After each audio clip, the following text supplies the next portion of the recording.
तो वहीं कांग्रेस विधायक गीता भुक्कल की ओर से भी सरकार पर निशाना साधा गया। कहा कि सदन में बेरोजगारी, महंगाई, शिक्षा पर कोई चर्चा नहीं हुई, किसानों के मुद्दों पर भी कोई बात नहीं हुई, युवाओं को सरकार रोजगार नहीं दे पा रही। तो गीता भुक्कल की ओर से सरकार पर सवाल उठाए गए हैं, साथ ही निशाना साधते हुए नजर आई है और उनकी ओर से कहा गया कि किसानों को लेकर सदन में कोई बात नहीं की गई, रोजगार को लेकर सदन में कोई बात नहीं की गई। इस तरह के जो आरोप हैं वो गीता भुक्कल की ओर से बीजेपी सरकार पर लगाए गए हैं। राज्यपाल अभिभाषण पर जैसे ही मुख्यमंत्री की तरफ से रिप्लाई देना शुरू किया गया, कांग्रेस की तरफ से वॉकआउट किया गया, ये कहते हुए कि 10 साल कांग्रेस के राज की बजाय जो मुख्यमंत्री हैं वो अपने पिछले 10 साल का अगर लेखा जोखा दे तो बेहतर होगा।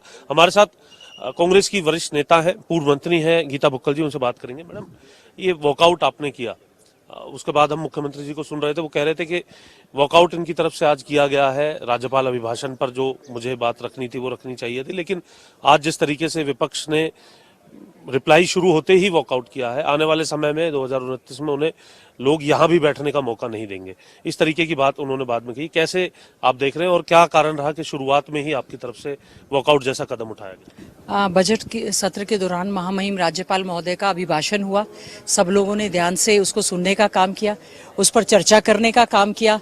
फिर भी अभिभाषण पर जो है बहुत सारे मंत्री भी बोले और किस तरह से चर्चा हुई, क्या लेवल था उनकी चर्चा का, वो भी आपने देखा।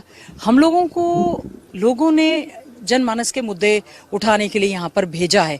लगातार अपनी डफली, अपना राग आप गाते जा रहे हैं। जो मुद्दे, जो प्रश्न, जो इश्यूज, बेरोजगारी पर डंकी के माध्यम से युवाओं का आना, हथकड़ियां लगाकर उनको अमेरिका से यहाँ पर डिपोर्ट करना, किसान संगठन लगातार धरना प्रदर्शन कर रहे हैं, युवा अपने आप को अनसेफ फील कर रहे हैं क्योंकि वो अंडर एम्प्लॉयड है, अनएम्प्लॉयड है, कच्ची नौकरी मिल रही है। आप पक्की जुडिशरी की नौकरी नहीं दे रहे, खाली पद रहे। आप एचसीएस की भर्ती नहीं कर रहे, खाली पद रहे। क्लास 1 की नौकरी नहीं दे रहे, क्लास 2 की नौकरी नहीं दे रहे। ग्रुप सी और डीपी 25,000 का गुणगान आप 11 साल में कितनी बार करेंगे? क्या कारण है? इससे पहले क्या मनोहर लाल खट्टर जी ने एक भी नौकरी नहीं लगाई? मैनिफेस्टो में था 2 लाख युवाओं को रोजगार 1 साल में देंगे। आप 25,000 पर अटक कर रह गए, जिसमें से 10-12 हजार युवाओं ने तो जो है ज्वाइन ही नहीं किया है।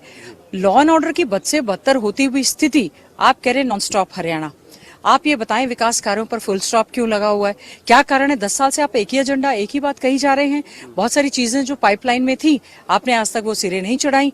अब एमबीबीएस के भर्ती को लेकर स्कैम हुआ, पेपर 10वीं के लीक हो रहे हैं, 12वीं के लीक हो रहे हैं। आप बार बार कह रहे थे कि इन्होंने 8वीं के बोर्ड खत्म कर दिए, तो क्या सरकार ने 8वीं के बोर्ड शुरू कर दिए हैं? आने वाले समय में सरकार जो है 10वीं के बोर्ड खत्म करना चाह रही है।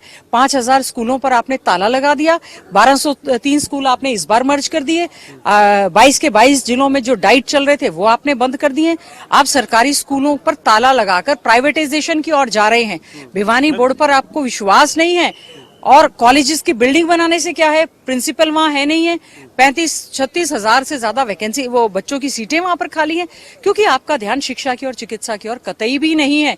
11 साल में जाकर एक कुटेल की यूनिवर्सिटी बनकर बिल्डिंग तैयार हुई है। कब vice chancellor, director, super speciality cadre, कब क्या होगा? जी, मुद्दों को आपने प्रयास किया, आपके साथी विधायकों ने भी प्रयास किया इस प्रकार से उठाने के तौर पर, विपक्ष के तौर पर, लेकिन जैसे ही रिप्लाई शुरू हुआ उस बात को लेकर के मुख्यमंत्री कई बार रिपीट करके विपक्ष को जो है जिस प्रकार से माननीय अध्यक्ष महोदय को स्पीकर महोदय की बजाय महाराज, ये लोकतंत्र है, डेमोक्रेटिक सेटअप है कि राजे रजवाड़े नहीं है, ये विधानसभा है। मुख्यमंत्री जी हम उनके पद की गरिमा समझते हैं, तो उनको अपने पद की गरिमा भी स्वयं भी रखनी चाहिए थी। बैठते ही आप अपनी अचीवमेंट्स बताते, हम लोग बैठकर सुनते। आप केवल हम पर तंज कर कस रहे हैं। आपने तो कह दिया था हर तरह से चुनाव मैनेज किया है। हरियाणा की जनता ठीक है कांग्रेस का राज बनाना चाहती थी, कहीं ना कहीं कांग्रेस के पार्ट पे भी शायद मिसमैनेजमेंट हुई है कि चुनाव हम लोग ये सरकार नहीं बना पाए। लेकिन हम लोग जो है एक मजबूत विपक्ष हैं। आदरणीय चौधरी भूपेंद्र सिंह हुड्डा जी के नेतृत्व में मजबूती के साथ कांग्रेस जो है 37 विधायकों के साथ, हमने सत्ता पक्ष के साथ हमने विधानसभा में अपने मुद्दे रखने का काम किया है। आवारा बेसहारा पशुओं को लेकर आप चिंता कर रहे हैं। यहाँ पर एमएलए हॉस्टल में ही हमने इतनी बार कहा, कूड़े के ढेर की चिंता हुई है, यहाँ का कूड़ा नहीं समाप्त हो रहा। यहाँ के बंदर कितनी बार अटैक कर चुके हैं, यहाँ पर मधुमक्खियां कितनी बार अटैक कर चुकी हैं।